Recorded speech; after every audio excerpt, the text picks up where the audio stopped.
Milletimizin umudu olarak uzun ince bir yoldayız.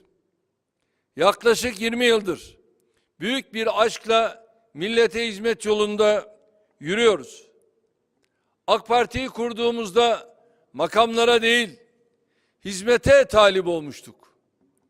AK Partili kadrolar olarak şahsi ikbalimizi değil, milletin çıkarlarını, milletin menfaatlerini yücelteceğimizin sözünü vermiştik. Bugüne kadar da ülkemize hizmetten, aziz milletimize hizmetkar olmaktan başka hiçbir gaye gütmedik.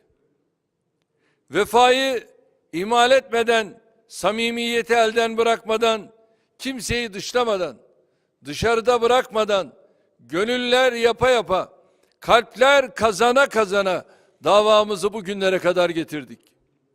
Elbette bu süreçte yükü çekemeyenler, gücü tükenenler, nefesi kesilenler oldu. Bu zorlu yolculukta egolarına, hırslarına, ihtiraslarına, kibirlerine yenik düşenler çıktı. Biz bunların hiçbirine eyvallah etmedik. En büyük gücümüz olan milletimizle aramızdaki gönül bağının zayıflamasına asla izin vermedik. Yaşadığımız onca saldırıya, ihanete, kumpasa rağmen milletin emanetini yere düşürmedik. Zaferle değil, seferle mükellef olduğumuzun bilinciyle davamıza sahip çıkıyoruz. Engelleri aşa aşa, tuzakları boza boza hedeflerimize doğru kararlılıkla yürüyoruz. Kardeşlik hukukunu koruduğumuz, dayanışma ruhunu güçlendirdiğimiz, birlik ve beraberliğimize sahip çıktığımız müddetçe Allah'ın izniyle üstesinden gelemeyeceğimiz hiçbir zorluk bulunmuyor. Gönül dünyamızın mimarı Yunus Emre'nin dediği gibi biz sevdik, aşık olduk. Sevildik, maşuk olduk. Her dem yeni doğarız bizden kim usanası.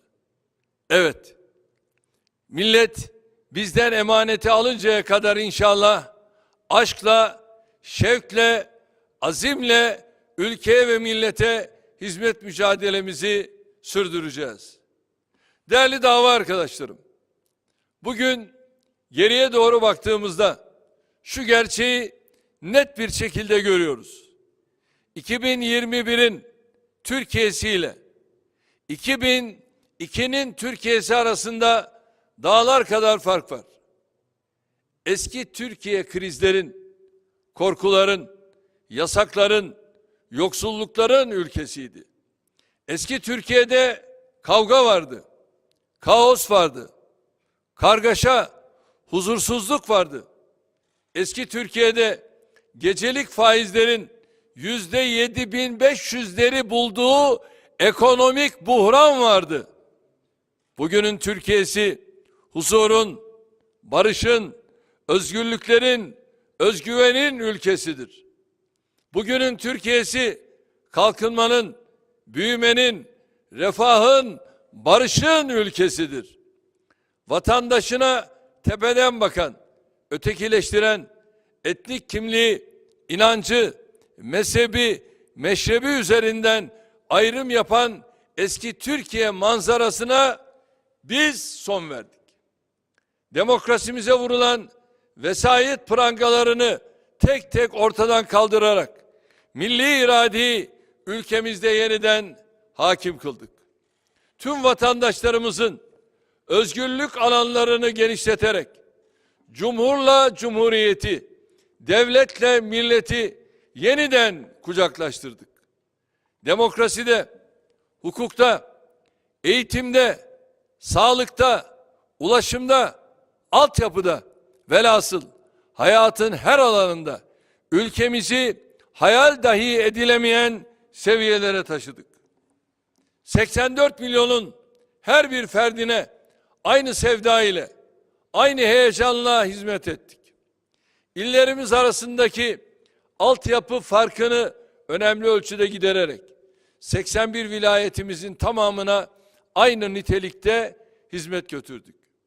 Bugün Türkiye'nin batısında ne varsa doğusunda aynısı vardır. Güneyinde ne varsa kuzeyinde de aynısı vardır. Ankara'daki, İstanbul'daki kardeşlerimiz hangi imkanlara sahipse, Hatay'daki, Diyarbakır'daki, Bolu'daki, Ardahan'daki, Ağrı'daki vatandaşlarımız da aynı imkanlara kavuşmuştur.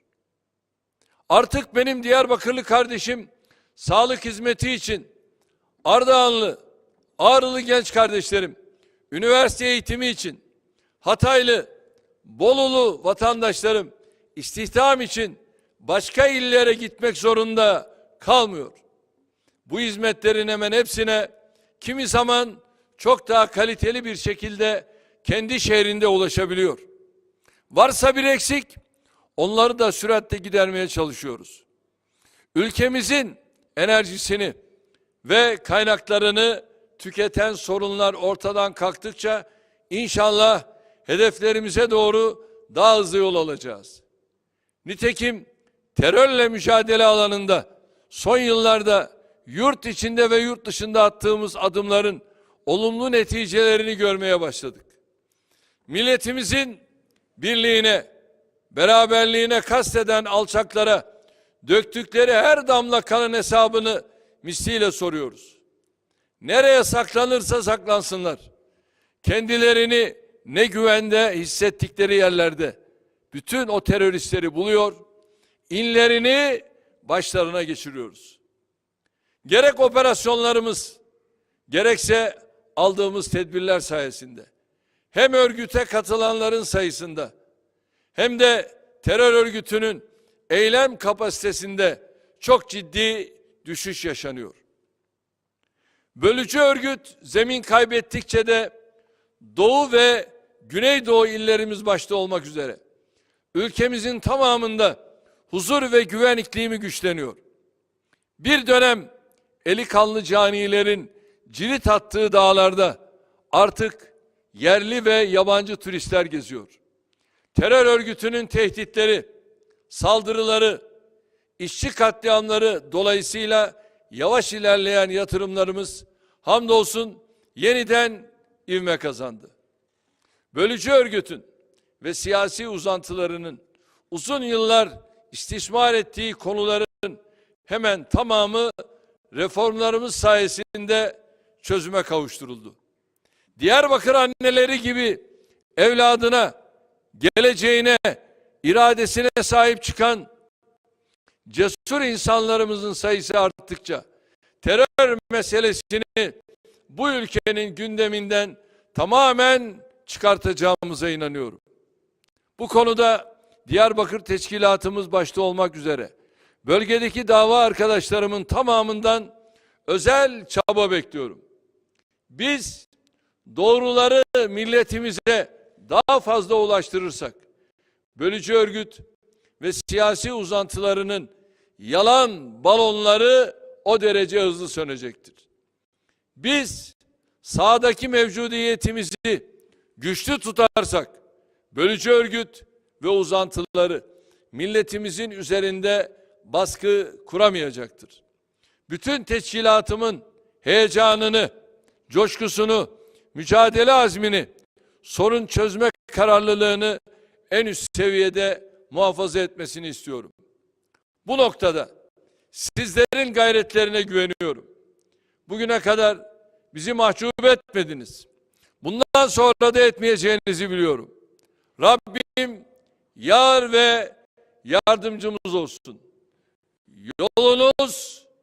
Yolumuz, bahtınız açık olsun. Bu duygularla bir kez daha kongrelerimizin hayırlara vesile olmasını diliyor. Görev üstlenecek kardeşlerime başarılar temenni ediyorum. En kısa sürede yüz yüze görüşmek, kucaklaşmak ümidiyle hepinizi Allah'a emanet ediyorum. Şimdi sırasıyla tüm illerimizde ana kademe, kadın kolları ve gençlik kolları başkanlarımız olmak üzere yönetimde görev alan kardeşlerimi görmek istiyorum.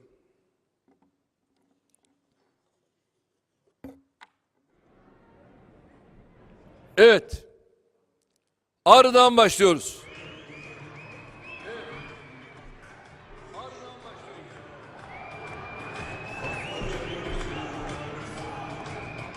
Ağrı. Hazır mıyız?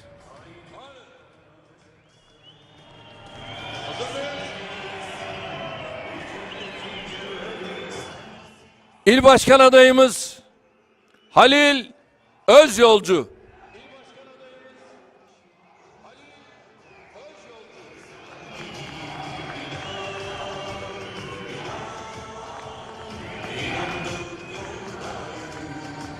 Ağrı mevcut il başkanımız Abbas Aydın.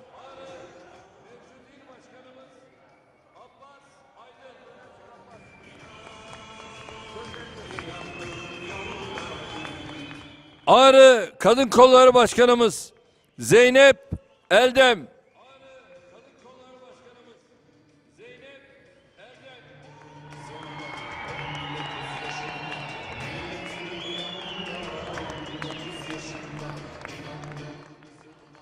Ağrı Gençlik Kolları Başkanımız Muhammed İkbal Gülçin.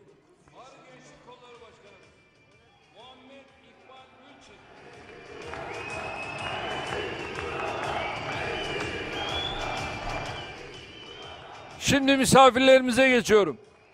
Takdim ettiğim kardeşlerimiz maskelerini çıkarırlarsa isabetli olur. Mehmet Özhaseki, Genel Başkan Yardımcısı.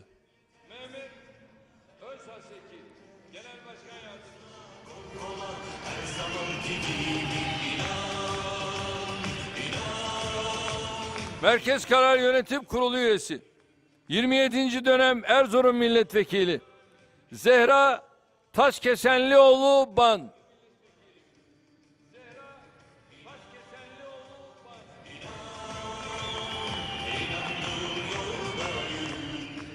...27. dönem Ağrı Milletvekili Ekrem Çelebi.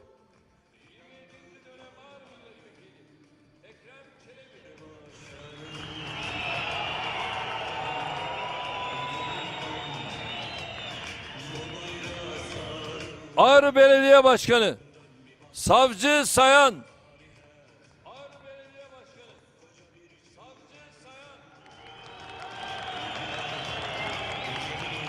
Evet, bir kalem işiyle de bizim resmimizi yapan bir hanım kardeşim var.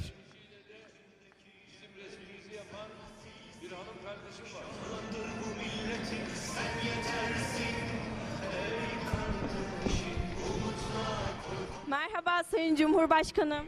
Merhabalar. Merhaba Sayın Cumhurbaşkanım. Merhabalar. Evet, sizin resminizi çizdim. Hediye etmek isterdim ama maalesef gelemediniz. İnşallah bir gün hediye etme şansım olabilir Şimdi size bu sen resmi. bir günü falan bekleme. Bak orada genel başkan yardımcılarım var. Genel başkan yardımcımız Mehmet Özhaseki Bey'e siz onu verirseniz bana ulaştırır. Tabii ki. Buyurun böyle. Beraber bir resim alalım. Evet, bu arada çok başarılı bir lidersiniz. Sağ olasın. Çok teşekkür ediyorum. Sağ olun. Evet, şimdi Sizinle genel yüz yüze merkez konuşmayı çok istiyorum Sayın Cumhurbaşkanım. inşallah uygun bir zamanda onu da gerçekleştiririz. Genel Merkez İl Koordinatörü Abdullah Erdem Can Timur.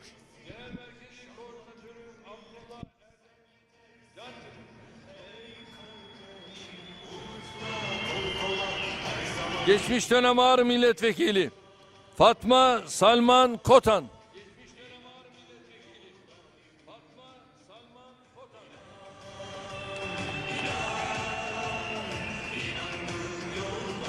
Geçmiş dönem Ağrı Milletvekili Cemal Kaya.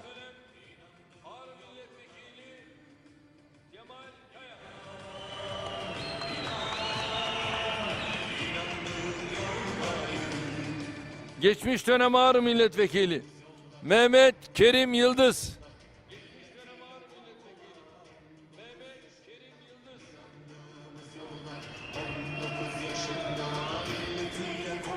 Geçmiş dönem il başkanı Abdurrahman Çetin.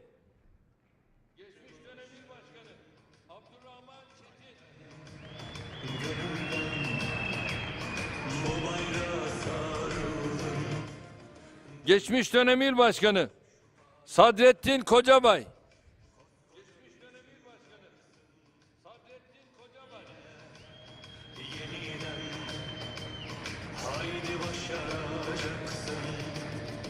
Milliyetçi Hareket Partisi İl Başkanı Selahattin Aktaş.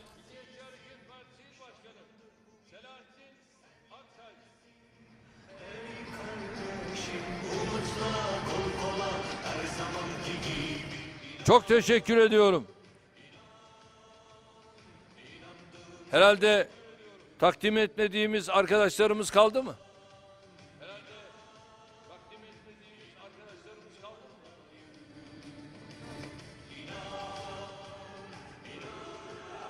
Evet. Halil Bey buyurun.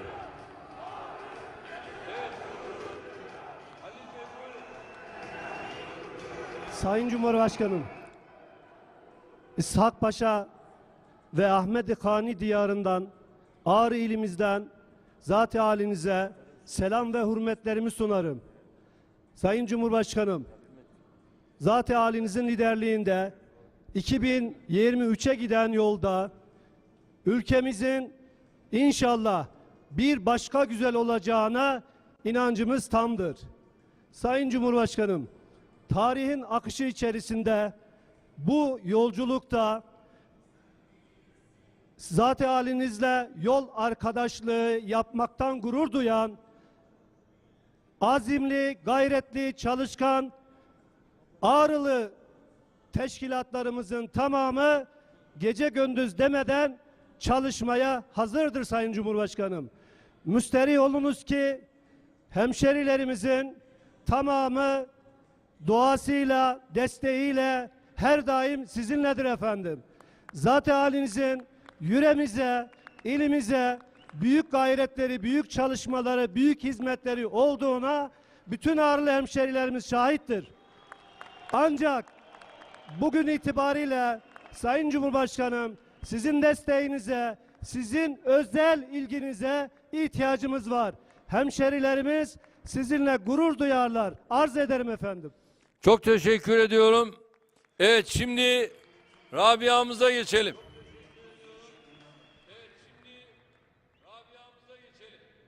Şöyle Ağrı'dan tüm Türkiye'ye gür bir sada ile.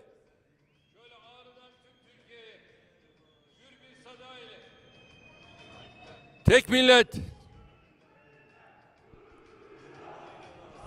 millet. Tek bayrak. Tek bayrak. Tek vatan. Tek vatan. Tek devlet. Tek devlet. Bir olacağız. Bir olacağız. İri olacağız. İri olacağız. Diri olacağız. Diri olacağız. Kardeş olacağız.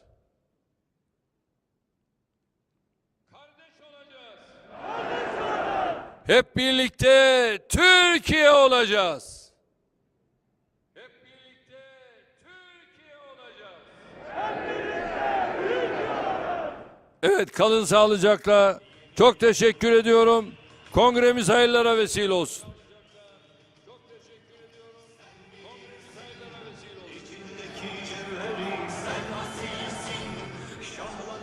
Evet, şimdi Ardahan.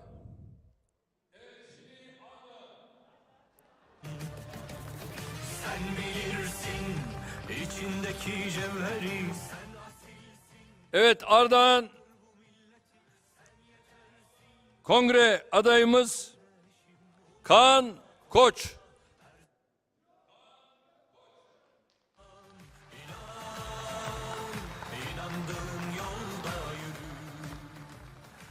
mevcut il başkanımız Hakan Aydın.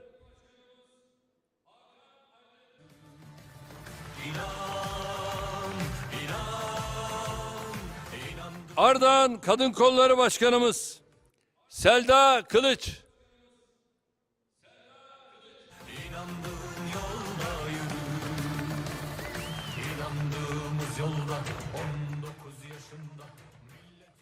Ardahan Gençlik Kolları Başkanımız Emre Karakoyun.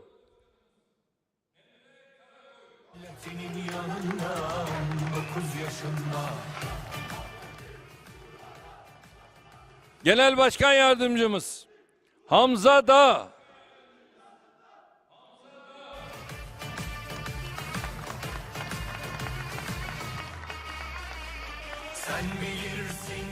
MKYK üyesi 27. dönem Kars Milletvekili Ahmet Arslan. –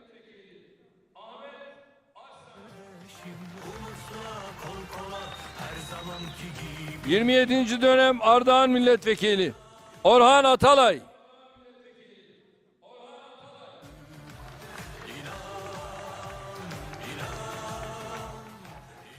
27. dönem Adana Milletvekili Mehmet Şükrü Erdinç.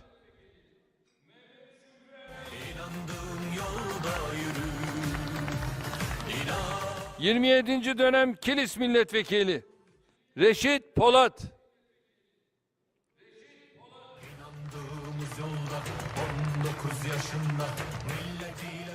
26. dönem Erzurum Milletvekili Mustafa Ilıcalı.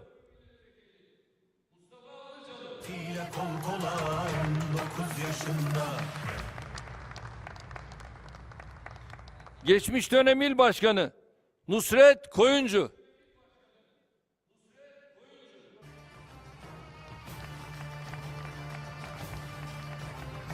Geçmiş dönem il başkanı Yunus Baydar.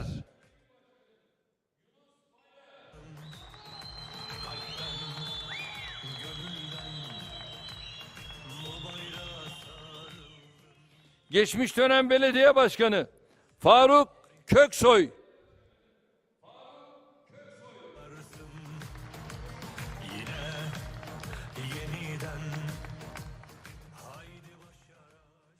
Milliyetçi Hareket Partisi İl Başkanı Hülya Davutoğulları.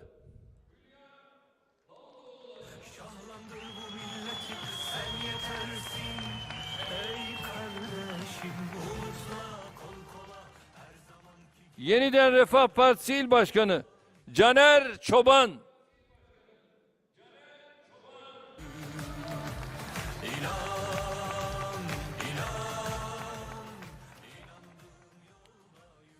Evet, şimdi Rabia'mıza hazır mıyız?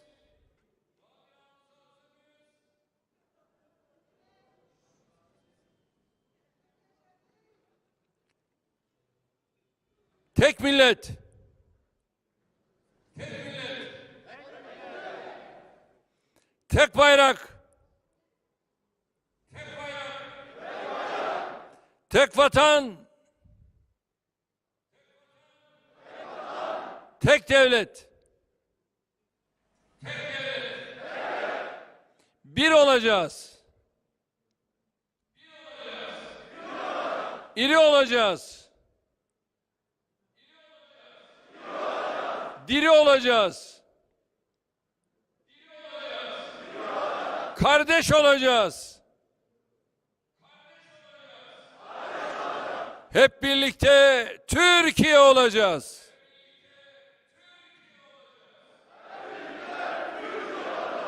Evet, şu anda sözü Kaan Bey'e veriyorum. Buyurun.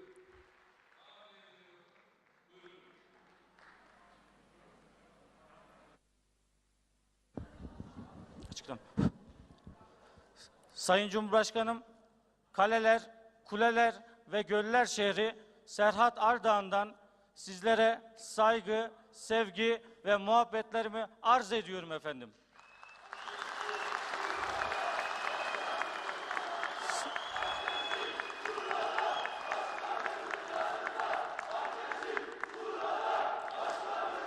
Sayın Cumhurbaşkanım, 2023 hedeflerimize doğru ilerlerken 6 ilçe, 40 mahalle, 226 köy başkanım, teşkilatlarımla birlikte 356 sandığımızın tamamında oy patlaması yapacağız. Söz veriyoruz, arz ederim efendim. Çok teşekkür ediyorum. Tebrik ediyorum. Sağ olun. Var olun. Kongremiz hayırlara vesile olsun inşallah. Allah yar yardımcımız olsun. Birliğinizi, beraberliğinizi, kardeşliğinizi amana daim tutun.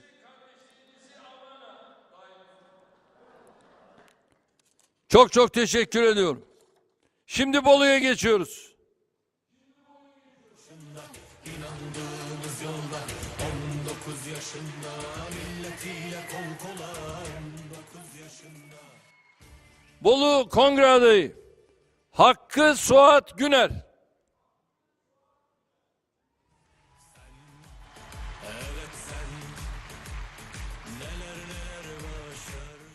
Maskeyi çıkar. Evet. Buyur birkaç kelamet.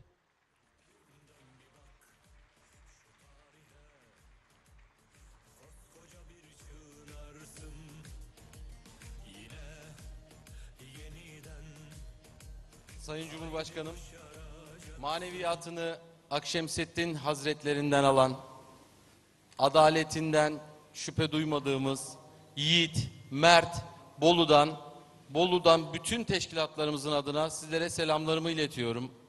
Bundan sonraki süreçte inşallah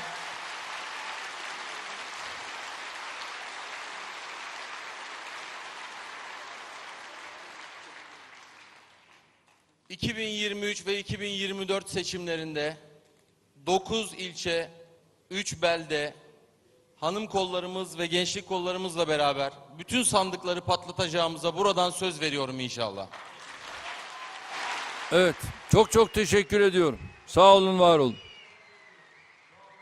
Bolu mevcut il başkanı Nurettin Doğanay.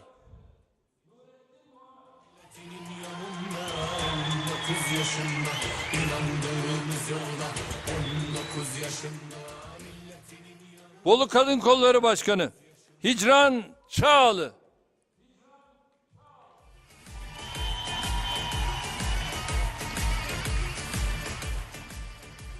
Bolu Gençlik Kolları Başkanı Fatih Bayrak. Sen bilirsin içimdeki cevheri, sen asilsin. Şimdi de misafirlerimizi takdim ediyorum. Genel Başkan Yardımcısı Jülide Sarıyeroğlu. İnandığın yolda yürü. 27. dönem Bolu Milletvekili Arzu Aydın.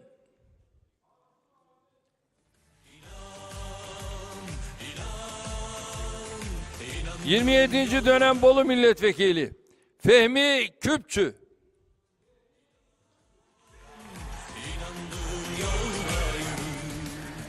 Kurucu üye Habibe Güner.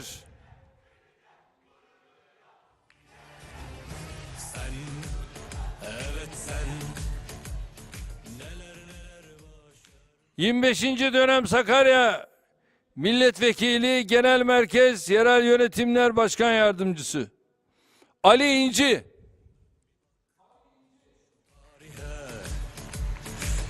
koskoca bir çığınarsın. Genel Merkez Teşkilat Koordinatörü Davut Coşkun Şiviloğlu.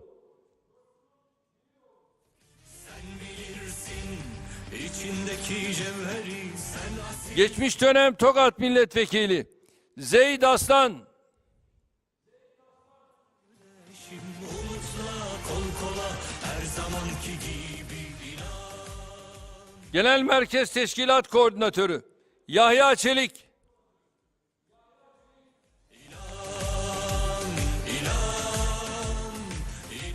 Geçmiş dönem Bolu Milletvekili Yüksel Coşkun Yürek.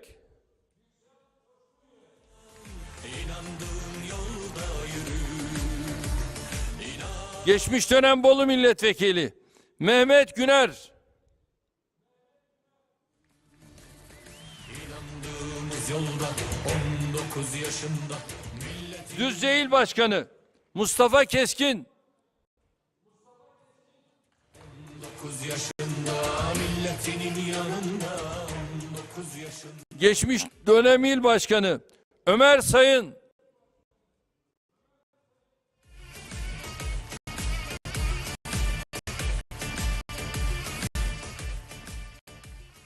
geçmiş dönem İl Başkanı Alaaddin Yılmaz,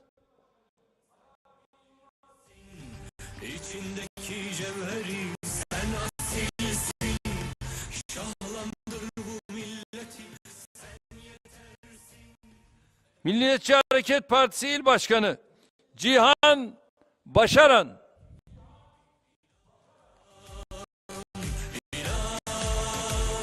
İnandığın yolda yürü. evet, şimdi Rabia'mıza geçiyoruz. Hazır mıyız?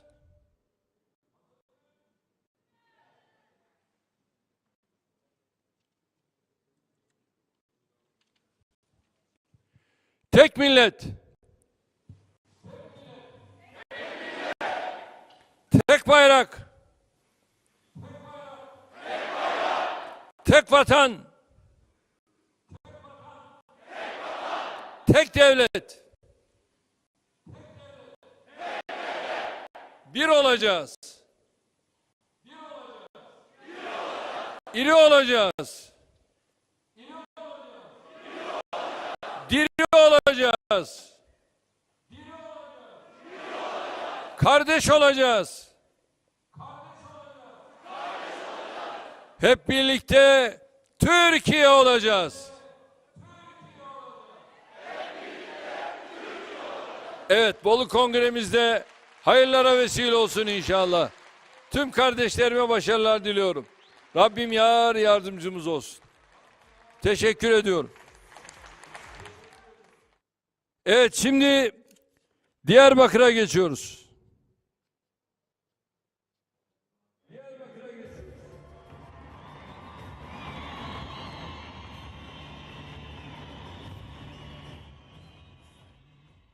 Diyarbakır Kongre adayı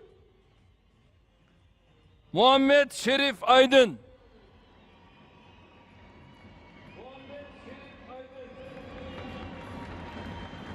Maskeyi çıkaralım.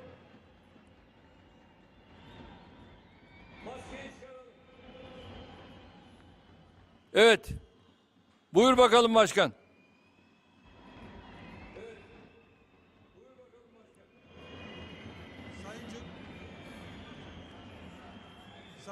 Sayın Cumhurbaşkanım, Selahattin Eyyubi'nin çocukları 2023 yılında emrinizde hazır, zafer için yürüyüşe başlamış durumdadır. Arz ederim efendim. Çok teşekkür ediyorum. Diyarbakır mevcut il başkanı Süleyman Serdar Budak.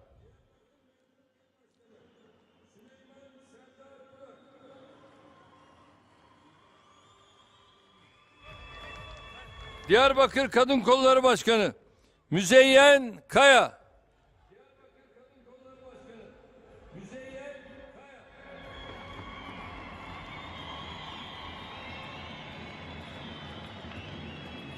Diyarbakır Gençlik Kolları Başkan Vekili Vedat Demirtaş.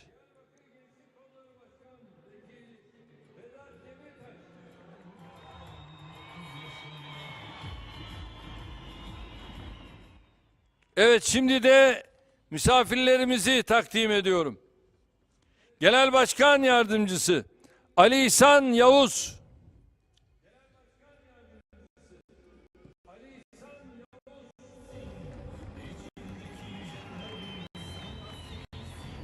Genel Başkan Yardımcısı Leyla Şahin Usta.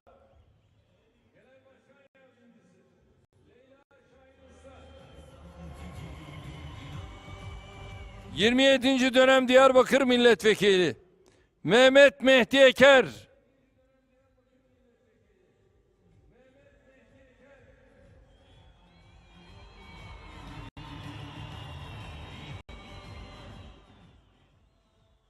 ...27. dönem Konya Milletvekili Abdullah Ağralı.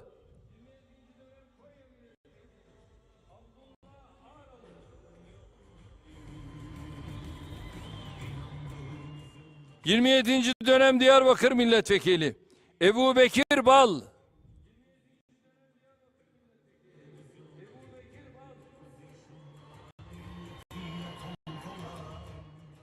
...27. dönem Diyarbakır Milletvekili Oya Eronat.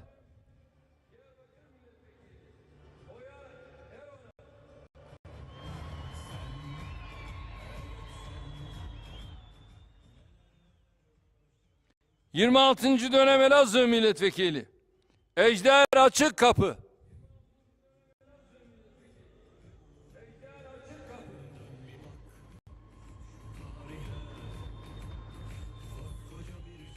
Geçmiş dönem Bingöl Milletvekili Yusuf Coşkun.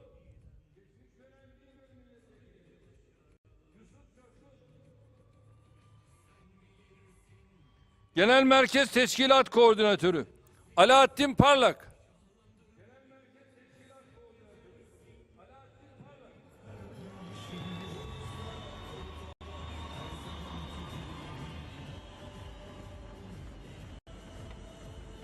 Geçmiş dönem Adıyaman Milletvekili Mehmet Erdoğan.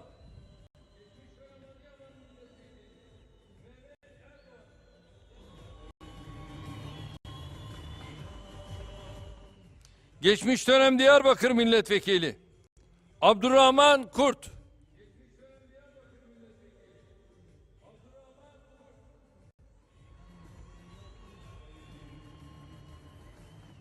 Geçmiş dönem Diyarbakır Milletvekili Kudbettin Arzu.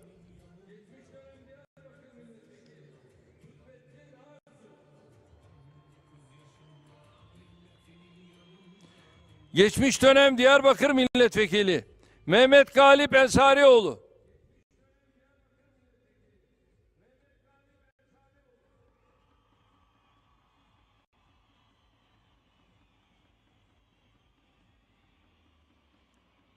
Geçmiş dönem Diyarbakır Milletvekili Mine Lök Beyaz.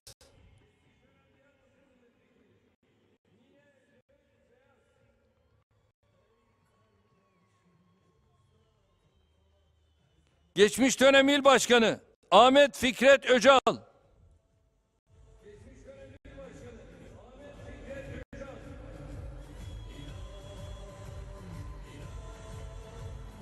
Geçmiş dönem İl Başkanı Bahattin Yıldız.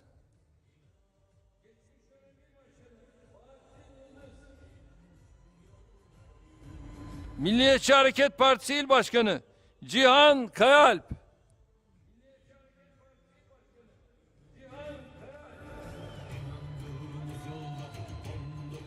Büyük Birlik Partisi İl Başkanı Recep Akın.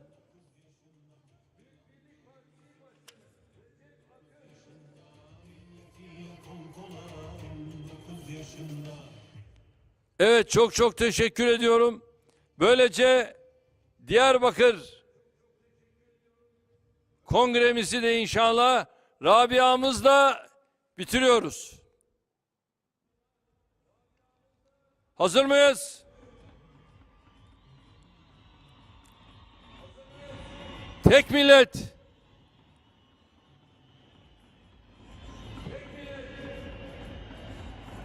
Tek bayrak.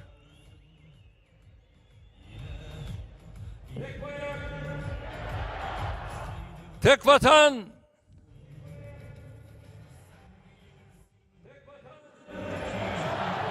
Tek devlet.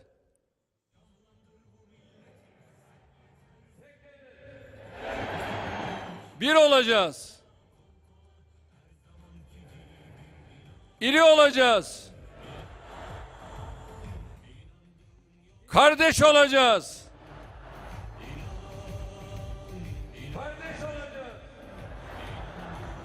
Hep birlikte Türkiye olacağız.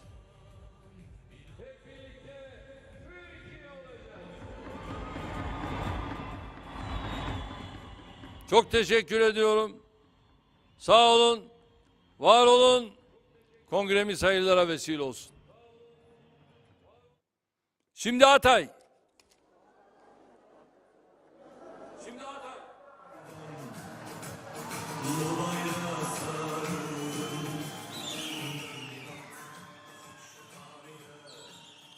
Evet.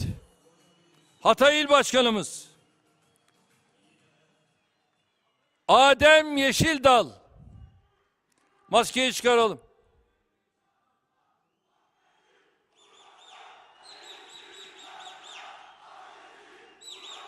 Buyur bakalım Adem Bey. Seni dinliyoruz.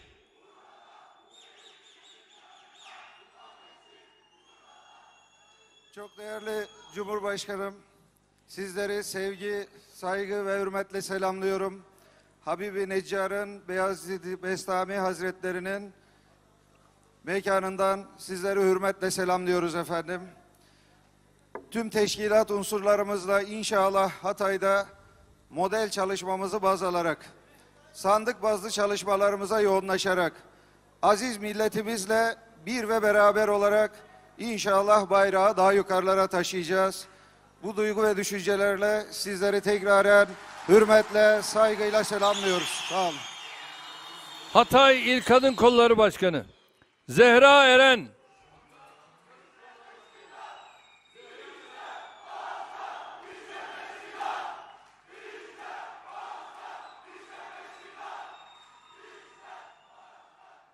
Hatay İl Gençlik Kolları Başkanı Mustafa Alkaya.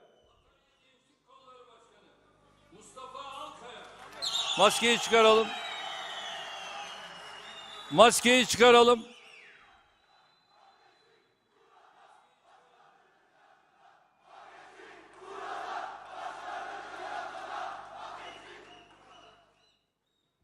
Evet, şimdi misafirlerimize geliyorum. Adalet Bakanımız Abdülhamit Gül.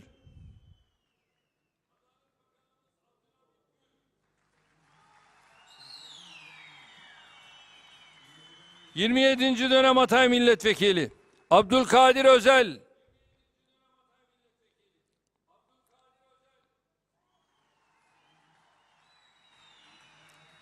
...27. dönem Hatay Milletvekili Hacı Bayram Türkoğlu.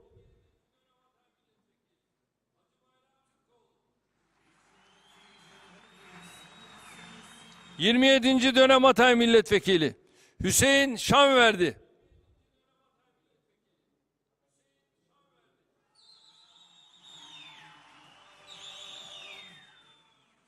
27. dönem Hatay Milletvekili Hüseyin Yayman.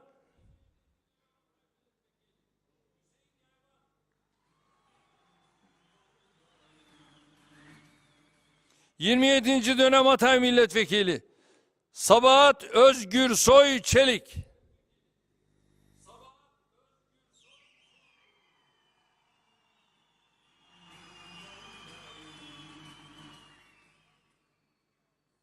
...27. dönem Çankırı Milletvekili Salim Çivitçioğlu.